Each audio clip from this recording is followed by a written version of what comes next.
салом алейкум дӯстони азиз, бо шумо духтур Умар Азизов аст. имрӯз мехоҳам каме дар бораи ба қавли уколи гарм бо шумо суҳбат дошта бошам, ба хотире ки шояд набошад одаме ки онро истифода набурда бошад ё ин ки ақаллан дар бораи ин нашунида бошад, дар бораи фоидаи он ба мардонагӣ, ба занон, ба кӯдакон, умуман гӯем ба қавли ба воспалительный процесс, яъне ба воспаление гӯем, шояд набошад ҳамин одаме ки нашунида бошад.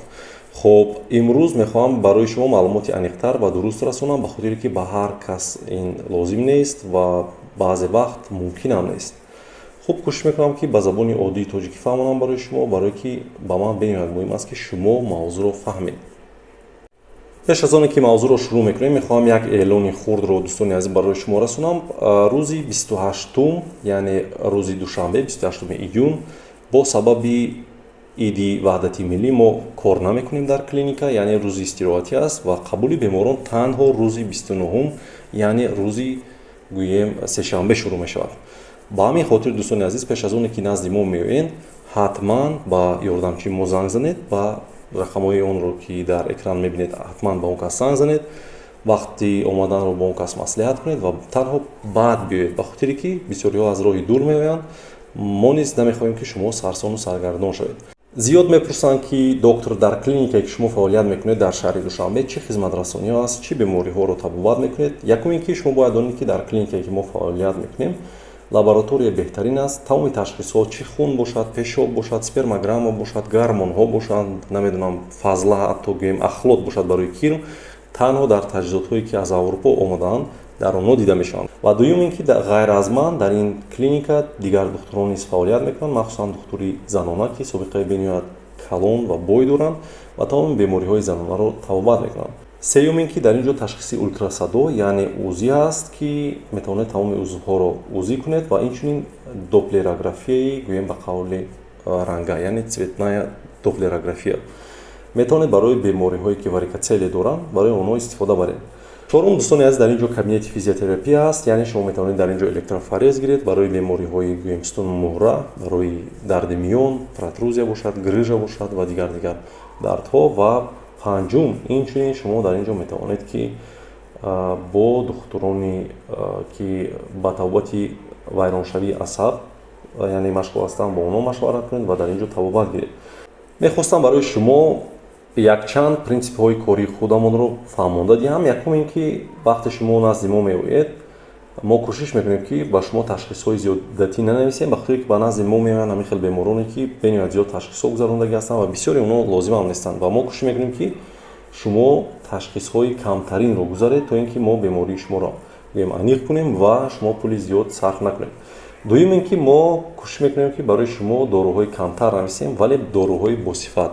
ин барои мо бениҳоят муҳим аст, ба хотире ки зиёд доруҳое ҳастанд ки сифати хуб надоранд ё ин ки барои шумо лозим ҳам нестем, мо онҳоро наменависем. танҳо доруҳое ки гӯем сифати баланд доранд ё ин ки аз Аврупо ҳастанд, ҳамин доруҳоро менависем. сеюм мо кӯшиш мекунем дӯстони азиз ки дору зиёд нанависем, яъне бисёр бемориҳоро мешавад ки бо ҳамагӣ 2-3 дору ё ин ки зиёд 4 дору табобат кунем.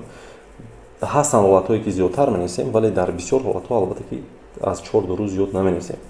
доруҳои кам вале босифат. хоб чорум бояд шумо донед дӯстони азиз ки мо бо ҳар бемор кӯшиш мекунем ки вақти зиёдтар сарф кунем, яъне дар 5 дақиқа мо беморро ҷавоб намедиҳем. мешавад якчанд дақиқа бо он кас суҳбат мекунем, беморро аниқ мекунем ва танҳо пас аз суҳбати аниқ, яъне суҳбати хубе ки ба мо имконият медиҳад ки беморро аниқ кунем, пас беморро мо ҷавоб медиҳем. панҷум, баъзе вақт баъзе бемороне ҳастанд ки гӯем ниёз ба мо сахттар доранд ва мо кӯшиш мекунем ки онҳоро таҳти назорати худ гирем ва баъзе вақт доруҳои онҳоро мо гӯем таҳти назорати худ дар ҳамин клиника мегузаронем. ба ҳар ҳол барои гирифтани маълумоти пурра ба рақамҳое ки дар экран мебинед метавонед занг занед ва гӯем суроғҳои беморхонаро гиред ва инчунин ягон агар савол бошад метавонед ба он кас диҳед. хуб шурӯъ мекунем мавзӯи имрӯзаро. шояд дӯстони азиз одаме набошад ки дар бораи уколи гарм ягон чӣ нашунида бошад. ин як гӯем доруе аст ки вақте вориди шумо мешавад тариқи венаҳо, ин метавонад дар шумо як эҳсосоти гармиро диҳад. албатта ки дар ин ҷо ҳарорати бадани шумо баланд намешавад. ин метавонад бо сабаби васеъшавии рагҳои хунгард шурӯъ шавад. гармӣ аз даҳон шурӯъ мешавад ва ба тамоми бадан гӯем паҳн мешавад ва шумо як эҳсосоти гармӣ яъне гармиро дар худ эҳсос мекунед. хлористи кальцийро асосан бемороне ки муддати тӯлонӣ аз бемории аллергия ранҷ мебаранд, мисли крапивница, намедонам бронхиальная астма ва ғайраҳо истифода мебаранд. Инчунин баъзе бемориҳое ки аллергия ҳастанд дар пӯст дида мешаванд, онҳоро метавонанд ҳамчун доруи иловагӣ онро истифода кунанд. Ва инчунин ба бемороне ки гӯем ба қавли воспаление сахт доранд, ба мисли илтиҳоби шадиди гӯем шуш, пардаи шуш, инчунин ба бемориҳои гурда, ҷигар ва ғайраҳо истифода бурда мешавад. Вале шумо бояд донед ки на ҳамчун доруи асосӣ, балки ба сифати доруи кӯмаккунанда, яъне доруи ёрдамчӣ истифода бурда мешавад. Ва барои ҳамин ман намефаҳмам баъзе вақт баъзе беморон дар ҳолати намедонам бемории простатит, нефрит ва ғайраҳо ҳамин доруро ҳамчун доруи асосӣ истифода мебаранд.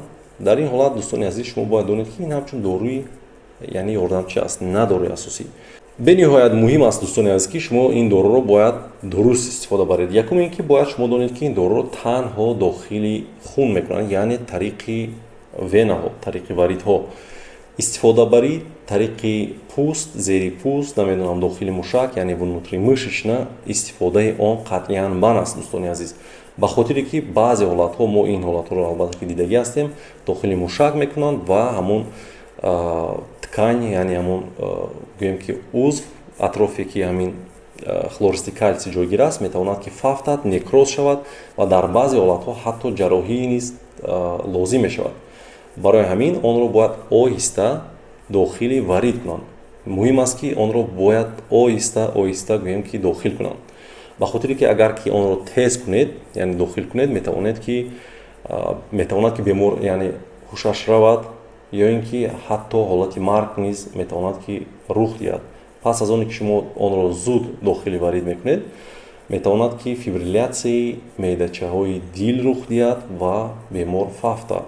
хуб, акнун биёед дӯстони азиз мефаҳмонам ки барои кадом шахсон хлористи кальций, яъне ҳамон уколи гарм мумкин нест. Якум барои бемороне ки бемории музмини норасоии гурда, яъне ХПН ё ин ки ба забони русӣ гӯем агар расшифров кунем хроническая почечная недостаточность дорад, барои онҳо мумкин аст. Ва инчунин барои бемороне ки санги гурда доранд ва инчунин барои бемороне ки атеросклерози рагҳо доранд.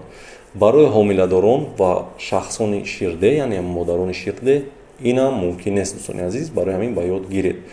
ҳатман пеш аз оне ки онро истифода мебаред, бо духтур аввал машварат кунед, маслиҳат кунед ва танҳо пас аз оне ки духтур барои шумо иҷозат диҳад истифода кунед. ба хотире ки баъзе ҳолатҳо бо баъзе доруҳо онро истифода бурдан мумкин нест, иҷозат нест дӯстони азиз. хуб дӯстони азиз, дар ин ҷо навор ба анҷом мерасад. дар охир мехоҳам ба шумо фаҳмонам ки дӯстони азиз, на ҳама вақт барои шумо хлористи кальций фоида дорад, инчунин метавонад ки зарари худро ҳам дошта бошад. барои ҳамин ҳатман бо духтур машварат кунед, инструксияи онро хонед ва танҳо пас аз маълумот гирифтан онро истифода баред. ин бениҳоят муҳим аст. худованд ҳеҷ гоҳ бемор нашавед дӯстони азиз. хайр.